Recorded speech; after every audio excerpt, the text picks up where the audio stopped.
एक बार की बात है, एक गांव में उत्तम नाम का मजदूर अपनी इकलौती पुत्री के साथ रहता था। उत्तम अपनी बीमार पत्नी का इलाज कराने में उस पर बहुत सारा कर्ज हो गया था और यह कर्ज गांव के एक सेठ ने ब्याज पर दिया था। सेठ एक नंबर का लालची था। एक दिन सेठ उत्तम के घर अपना कर्ज मांगने के लिए जाता है। देखो उत्तम, तुम्हें कर्ज दिए आज पूरा 1 साल हो गया है। इस हिसाब से सूद समेत ब्याज मिलाकर 5 लाख रुपए बनते हैं। लाओ मुझे 5 लाख रुपए दो, लाओ। सेठ जी, आप तो जानते हैं मैंने जो आपसे रुपए लिए हैं अपनी पत्नी को बचाने में खर्च कर दिए और मेरी पत्नी भी नहीं बची। अभी मैं पिछले 2 महीने से काम की तलाश कर रहा हूँ। जब मुझे काम मिल जाएगा तो मैं आपका सूद समेत ब्याज भी धीरे धीरे दे दूंगा।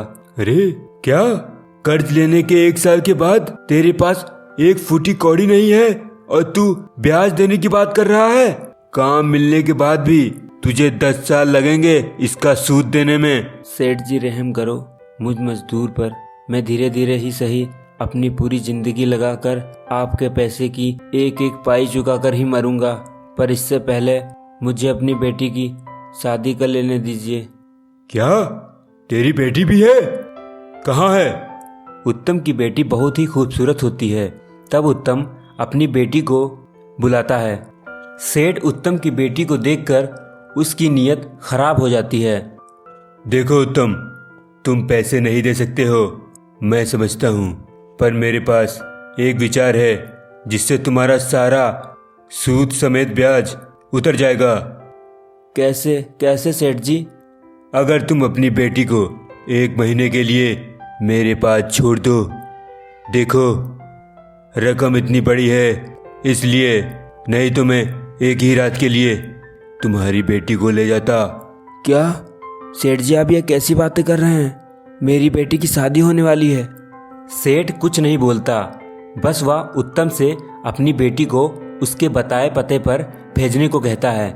इस पर उत्तम काफी चिंता में पड़ जाता है और वह भी मजबूर था। क्या करता? उत्तम की बेटी समझदार और होशियार होती है। वह एक योजना बनाती है और अपने पिता से कहती है, पापा, आप मुझे सेठ के पास छोड़ आइए, पर उससे पहले पुलिस को इस बारे में बता दीजिए ताकि वह सही समय पर उस सेठ को रंगे हाथ पकड़ सके। उत्तम भी वही करता है।